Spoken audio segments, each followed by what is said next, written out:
안녕하세요. 형광펜 성경과 함께하는 성경 공부, 오늘은 예레미야 46장입니다. 열국에 대해서 선지자 예레미야에게 기만 여호와의 말씀입니다. 46장부터 이제 주변 나라들 애굽이라든지 아니면 47장에서 블레셋, 또 48장에서 모압, 49장에서는 암몬을 포함한 에돔, 그리고 또 여러 나라들 다메섹까지도 하나님께서 열국을 향한 말씀들이 선포가 되는데요. 일단은 하나님께서는 이스라엘 유다만의 지역신이 아니라 모든 세상을 다스리고 또 통치하시는 만군의 여호와시기 때문에 당연히 열국을 향한 말씀들이 선포될 수 있습니다. 이런 거는 이사야서라든지 에스겔도 그렇고 또 아모스도 그렇고 이런 경우가 굉장히 많았었습니다. 물론 예레미야에서도 마찬가지입니다. 애굽을 논한 것이니 곧 유다 왕 요시아의 아들 여호야김 제4년에, 여호야김 4년이라고 하면은 45장에서도 나온 것처럼 예레미야가 갇혀 있었기 때문에 이 바룩이라는 자가 예레미야 대신에 이런 글들을 적어가지고 기록해서 바룩이라는 자가 백성 앞에서 하나님의 말씀을 전해줬었던 때도, 그때도 여호야김 제4년 때거든요. 이것은 36장도 마찬가지로 여호야김 4년 때라고 나오기 때문에 다시 좀 과거로 돌아가서 그때 있었던 일들, 하나님께서 모든 열국을 향한 말씀들이 전해졌던 것, 그것을 지금 예레미야 뒷부분에다가 기록을 하고 있는 겁니다.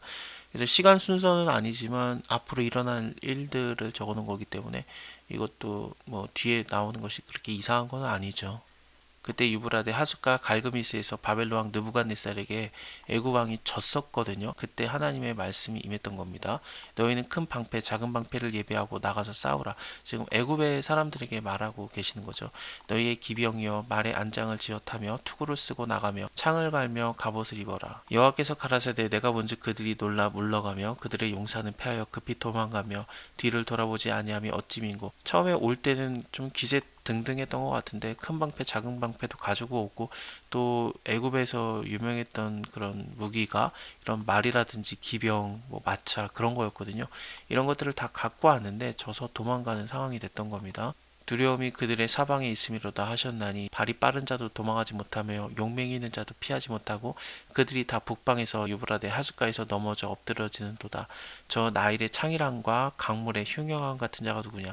나일강 하수 지역의 땅들을 나일강이 이렇게 덮는 경우가 굉장히 많았거든요. 그래서 좀 기세등등하게 나왔었는데 또 말도 그렇게 했어요. 그가 가로되 내가 일어나서 땅을 덮겠다. 나일강이 땅을 덮는 것처럼요. 또 성읍들과 그 거민들을 멸할 것이다. 말들아 달려라. 병거들아 급히 움직여라. 용사여 나오라.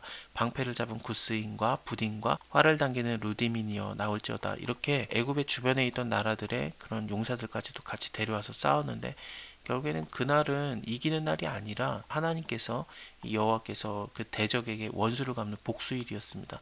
보수일이라는 게 복수를 하는 날, 그렇게 보시면 될 것 같습니다. 칼이 배부르게 삼키며 그들의 피를 가득히 마시리니 주 만군의 여호와께서 북편 유브라데 하숫가에서 희생을 내실 것이미로다. 처녀딸 애굽이여 길르앗으로 올라와서 유향을 취하라. 길르앗이 유향이 많은 곳이고 약효도 많은 곳입니다. 근데 네가 많은 의약을 쓸지라도 무효하여서 낫지 못하리라. 예레미야 8장 22절을 보면은 길르앗은 유향이 있지 아니한가, 그곳에 의사들이 있지 아니하냐. 근데 딸들 그 내 백성들이 치료를 받지 못하면 어찌 민고라고 하나님의 말씀이 있는데, 이스라엘 유다가 멸망당했는데도 치료를 못 받았던 것처럼 마찬가지로 애굽도 길앗에 가봤자 유향을 취하고 의약을 쓸지라도 무효하고 낫지 못하게 될 것이다. 네 수치가 열방에 들렸고 애굽에 졌다라는 소식이 모든 나라들에게 다 전해진 거죠. 너의 부르짖음이 땅에 가득하였으니 용사가 용사에게 부딪혀 둘이 함께 엎드려졌음이라. 바벨론 왕 느부갓네살이 와서 애굽 땅을 칠 일에 대해서 선지자 예레미야에게 이르신 여호와의 말씀이라. 이거에 대해서는 43장 8절에서 13절에서도 나왔던 것 같은데 이 말씀이 연속이 되고 있는 것 같아요. 일단은 애굽의 이스라엘 사람들, 그러니까 유다 사람들이 다 갔잖아요. 그때 다베네스에 도착했을 때 하나님의 말씀이 예레미야에게 임했거든요. 그 임한 말씀은 바벨론 왕 느부갓네살을 내가 불러오겠다. 그가 와서 애굽 땅을 치고 모든 그 신들, 애굽의 신들을 불살라 놓을 것이다라고 하나님의 말씀이 있었는데 그것과 굉장히 연관이 되는 듯한 느낌이 있습니다. 그래서 바벨론 왕 느부갓네살이 와서 애굽에 치는 일, 너희는 애굽에서 선포하며 믹돌과 녹과 다바네스에서 선포하여 말하기를. 근데 이곳은 또 유다 사람들이 애굽에 와서 정착한 곳이기도 해요. 그래서 다바네스에 왔을 때 하나님의 말씀이 예레미야를 통해서 이르렀었고, 믹돌, 다바네스, 높 그리고 바드로스 지역이 나오고 있지 않습니까? 여기에 애굽 땅에서 거하는 모든 유다인들이 이곳에 있었다라고 했기 때문에 하나님의 말씀이 전해질 때 애굽인들에게 뿐만 아니라 또 하나님의 말씀을 들을 수 있을 만한 유다 사람들도 이 말씀을 같이 들을 수 있었죠. 그래서 이 믹돌 높 다바네스에 선포하여 말하기를 너희는 굳게 서서 예비하라. 네 사방이 칼에 삼켜느니라. 너희 장사들이 쓰러짐이 어찌냐. 그들이 서지 못하면 여호와께서 그들을 몰아내셨기 때문이다.